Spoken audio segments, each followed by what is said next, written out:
Hello and welcome to So You Think You Can Dev, a KMS debrief on all things digital. Today, I am very excited to have Dilip Dubey with us. He is an extraordinary AI entrepreneur and investor, and I'm really excited to hear his insights on AI, especially as we're hearing all kinds of new things in the market, agentic AI, generative AI. There's a lot to learn and unpack here. Now, Dilip, you are an AI pioneer, an investor. You're currently mentoring AI startups, and you serve as the founder and executive chairman of Sutra AI, which is a platform designed to help mid-market companies. Welcome, and can you tell us a little bit more about yourself? Well, thanks for having me here, and it's happy to share my background and a little bit more about the companies that I touch and mentor. Just from a background standpoint, so I had a chance a few years out of school at University of Michigan to build a company right out of my basement, and that company scaled from zero to over $100 million in revenue over 15 years. So that was the first entrepreneurial venture that I entered into. Started a second company, which took about 6 years. Here, I raised $100 million and then exited out to a few private equity companies from New York. And this took about 6, 7 years. And now I've invested and I'm building an AI platform in Sutra AI, which I put in about $1 million of investment in the company, and companies already close to over $100 million in valuation. So just to give you a background from like, hey, struggling with no money to raising a lot of money to being even more efficient with capital, both as an inventor, a few patents in the AI field, as an operator, getting hands dirty, bootstrapping early stage companies, scaling companies, and now investing into companies, especially in an AI world, kind of a 360-degree view here. And whatever little I know and I have experience in, I'm happy to share with your audience.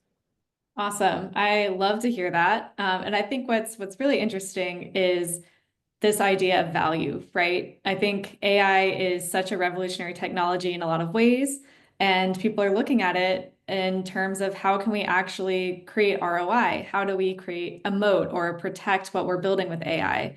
So, how do you see AI creating business value, and how can companies really strategize to make sure that their AI solutions or the integrations that they're doing create that value? Yeah, no, certainly we all buy into, or certainly I buy into the concept that AI is a superpower for businesses. And if properly leveraged, it could turn a small company into a unicorn. And if not leveraged properly, it could make you go bankrupt. So Mhm. it's a superpower which comes with some risks on the other side. But the key ways to look, especially mid-market companies can leverage AI is to not look at it as a tool, right? Not look at it as another technology. This is a technology that is going to fundamentally change everything in our world, right? From labor to software to rules to regulations to how we live to how businesses operate, which businesses operate.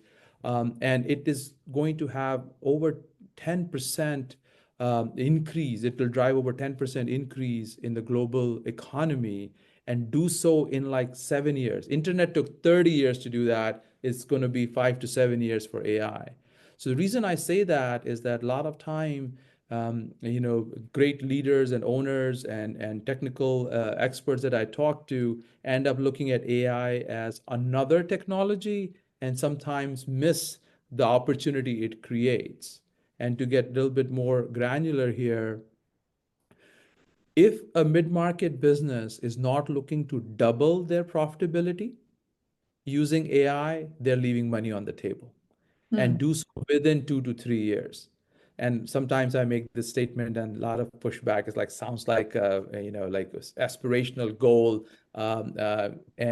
But I already know companies that I'm coaching, mentoring, some I'm invested in, who have already achieved this goal, right? Mhm. They're buying their competitor. It's just the future is not evenly distributed, so their competitors don't know what AI can do. But I'm happy to go deeper into areas where AI can make an impact and how all of us who are either on the business side or technology side can have a huge role to play. Yeah, absolutely. I would love to dive into that more. What are you seeing? Where are you seeing AI be applied to create digital transformation or business transformation? In my uh, limited thought here, like digital transformation as it existed pre-AI is already dead. Like we're going to find that out. And again, kind of ambitious statement there, right? Eddie, like, oh, everybody's still doing digital transformation. AI is just one more thing attached to it. But the reason I say that is in an AI world, the things are changing so rapidly. To do digital transformation as an event that you do in a quarter or a year, or do a roadmap that you execute over a few years, is just not enough. By Hmm. the time you finish that, things would have changed drastically where that no longer applies. And the technologies may have evolved. Already we are seeing it, where you spend $100,000 on a software, 2 years down the road, you're going to spend $299 per month on the same software, right? So things could really drastically change. So what I believe in is what I call digitizing the transformation. The whatever elements of transformation you have, you should digitize those using AI and then do like an ongoing dynamic change in your business. Similar concept as digital transformation, but it is dynamic in nature. You don't just do one or two projects on 1 or 2 quarters to get there. You just live that way. And that's definitely AI is playing a role. Getting a little bit more tactical here. Um, I see great opportunity in like operational efficiency, right? I think most companies are doing something there already. And a little bit tricky subject because that impacts cost reduction. It could impact labor. And, fortunately, unfortunately, we all know AI is eating software and labor together, right? So there's clearly some disruption there, but also creates great opportunity for people in businesses to be hyper efficient, right? And especially if you are in a business of customer service, Hmm. you are in a business which is a lot of automation is required. Clearly, AI can not only make you save money, but can actually change the way you look at things. So, operational efficiency being one. Second is revenue improvement. Like you can come up with new ideas, sell better, market better, and there is great opportunity there. The third area is customer experience, right? I mean, the things you can know about your customers that was not even possible before, and how you can engage them better to be more loyal using AI. That's a big area that a lot of B2C companies are focused on and getting good value. And the last area, which is like the most intriguing to me that is not talked about a lot, is like AI-driven innovation, right? So a lot of opportunities, Eddie, lie at the periphery of the core business today. So AI can come in and not only tell you other things that your business can do, enhance your offerings, or create new offerings that you have not even thought about to really make step change in the business. A specific example is one of the businesses that I'm invested in. They came in, used AI to figure out what else can be done, and the new use case they found is more valuable than their whole company, right? Wow. And you go to talk to, and the really one of the great technology leaders they had, and this is a small company, so technology leader and the technology operator were the same person, and who came up with this went from, hey, I kind of have my tech guy or IT person helping me do something, so going that individual going directly to the board and the owners and saying, oh my God, we've changed the way we do business, or do a completely new business. And these are the kind of crazy but real opportunities AI can bring to table. Wow, no, that's incredible to hear. And so what I'm hearing you say is look at operational efficiency, look at revenue generation, look at new innovations, things you may not have even tried before, and look at how AI can branch out from your core business model and the core pillars that make a business successful. Don't just look at it as another tool to add to your tool belt. So certainly, very well articulated there. Once you change the mindset to look at AI that way, then really there is no limit to the value you could create. Of course, Mhm. nothing is simple. It takes effort. And I think you mentioned something earlier, which was very intriguing. Hey, what's the ROI? Mhm. And one of the things I coach business owners and leaders around the world is don't look at ROI as the traditional ROI because AI behaves differently, right? So if you look at traditional ROI models, you may actually abandon a project which could change your world, Mhm. right? But you may actually pursue a project which literally is not going to get you the outcome you want. So AI has uniqueness to it, and the ROI models should reflect that. That's a really interesting point. And I'd love to dive in a little bit into that effort, right? So, where does a company start, especially if they're more of a mid-market? They may not have the resources of an enterprise and they may not be as agile as a startup. So, looking at that group, where can they start with this technology that is so innovative that doesn't really have any predecessors that you can look to as an example? So it all starts with getting control over your data, right? Mhm. Data is the fuel that drives AI. We all know that. And good news is in an AI world, getting control of your data is no longer a super expensive, complicated, long process. You can take, and if I have still haven't run across a mid-market company who has perfect data. So if your audience has a company which has perfect data, I would like to know about it because that's rare. Nobody has the time to constantly clean up and make their data perfect. But good news is AI can do that for you. That's a great use case for AI is to clean your data and bring it to the level where it is usable by AI. So get control of your data using AI, I think is a great starting point. And the second thing is what we talked about, pick a project or two which can drive actual ROI.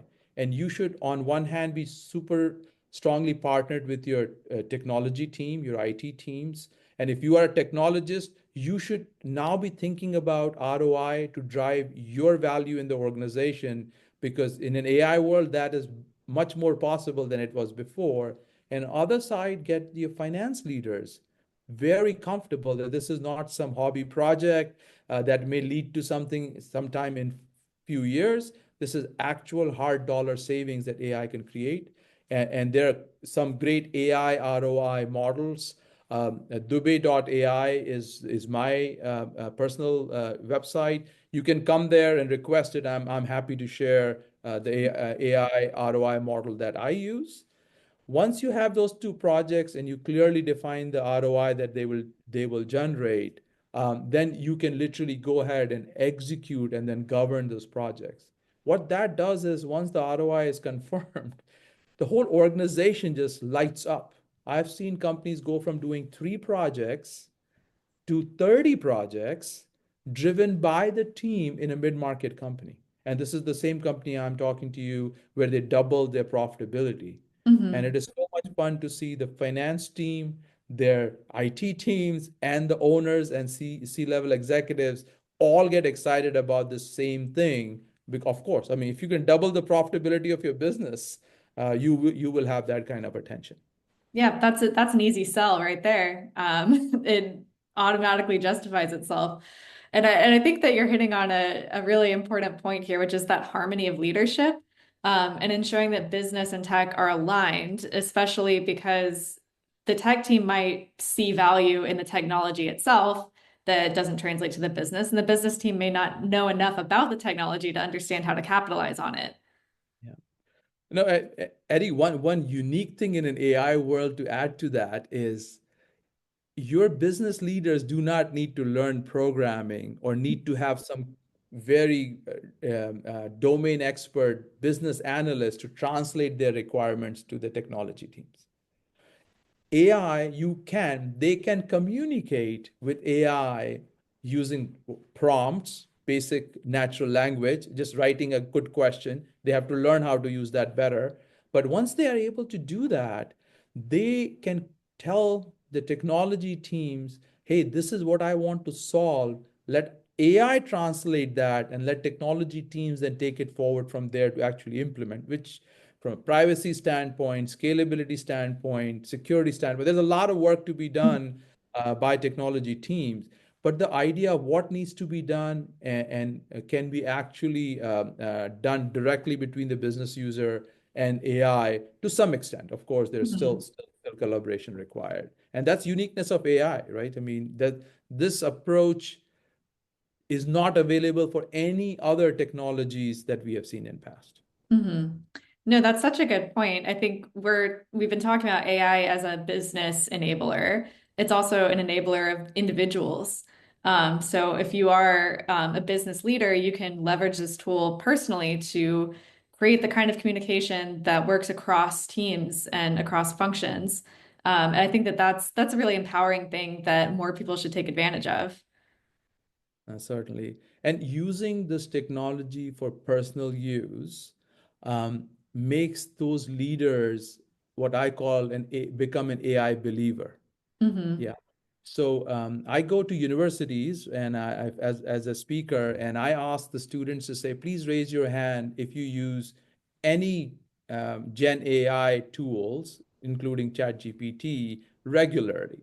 And I mean, it's almost 95 to 99%. There'll be like one parent who is attending that who will be like not raising their hand. Of course, it's the way you live in a university and grow and learn. I asked the same question to a group of business owners, and you probably have maybe 20% of them, if that, raise their hand. So can you imagine if a leader has never really understood what ChatGPT can do, how will they actually believe when you say you can use AI to really have huge impact on revenue or customer experience or innovation? So you are right. Starting with personal use, it could drive this believability into business.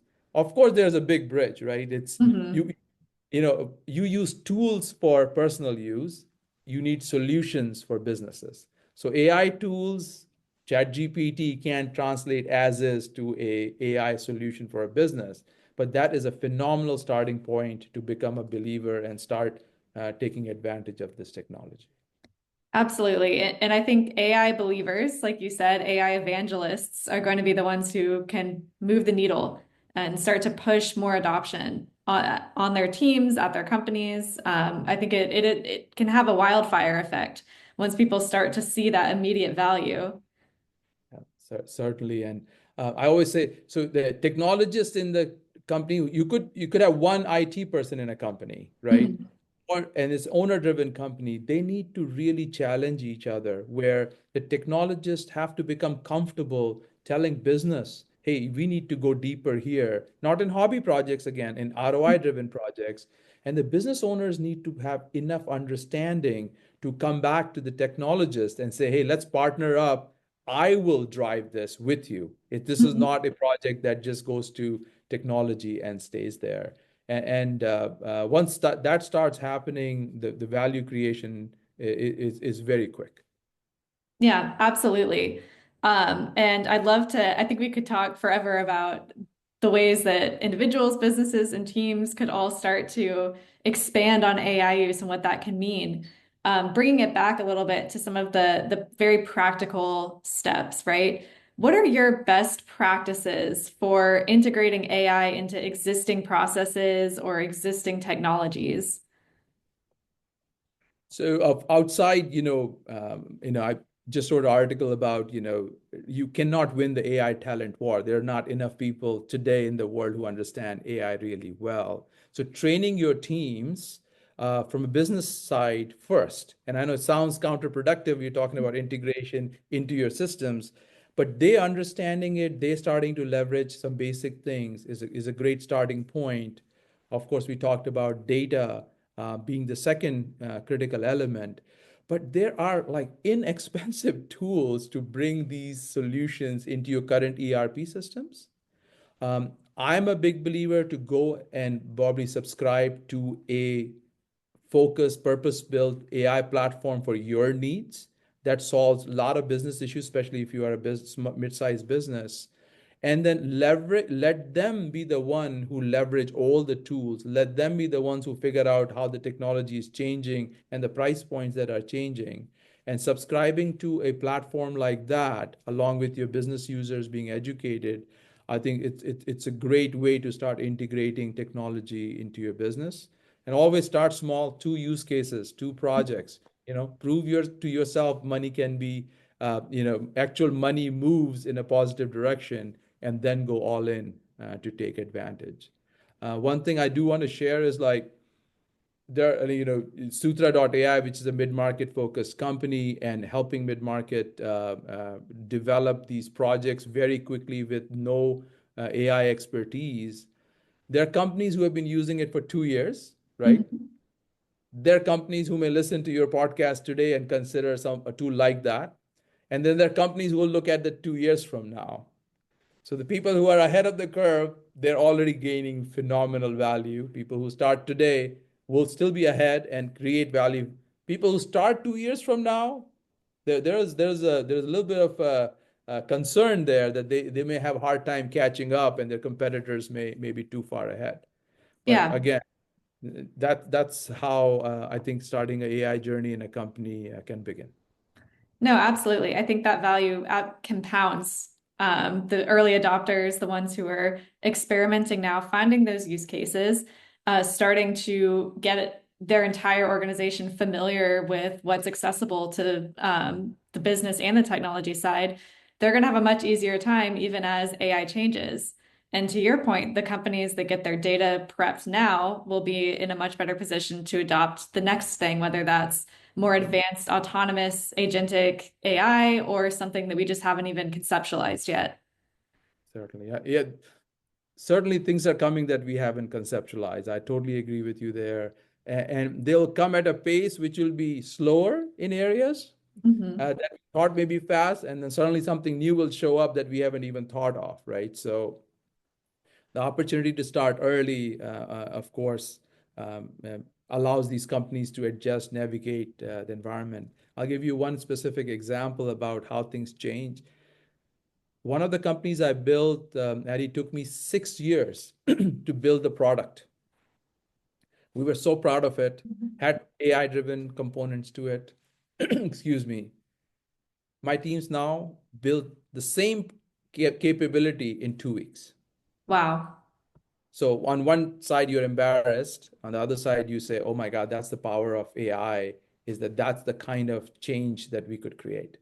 And of course, your audience are in this field. So I just only can encourage them further that, hey, get your businesses to buy in. If you are a business owner or a leader, please become a believer quickly and try these projects for real value.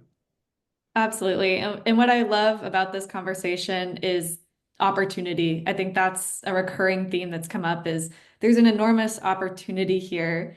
And it's not just about adapting because you have to. It's you can adopt and adapt to AI because there is an enormous benefit, an exponential growth. You can do a lot more, a lot faster, and things that weren't even possible before. So I love the positive outlook from this conversation, and I know we're coming close to time. Is there anything else that you would like to say for our audience? Any other takeaways that they can leverage? Well, I remain very optimistic about how AI is going to impact the world. Clearly, some disruption is coming our way as well. But I also see that because the uniqueness of AI as a technology allows everyone, you can be a domain expert, never don't know a difference between Python being a language or a snake, and still can leverage AI to do great things. You just have to step out of that comfort zone where you say, "Oh, I'm not a technologist. I really don't know how to code." You will be surprised how easy it is to really start leveraging AI without knowing any tech. And on the other side, if you're a technologist, you're in the best time of your life.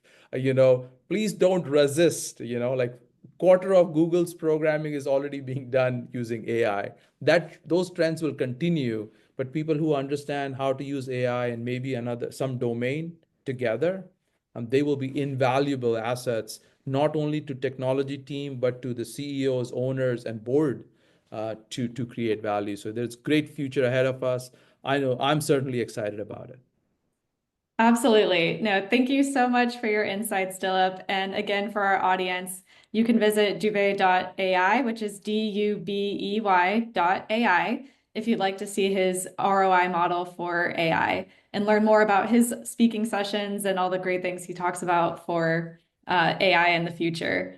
Dilip, thank you again so much for your time. And listeners, thank you for tuning in. We will be back soon with another episode of So You Think You Can Dev in the next few weeks. Hari, thank you. Thank you to your audience for listening.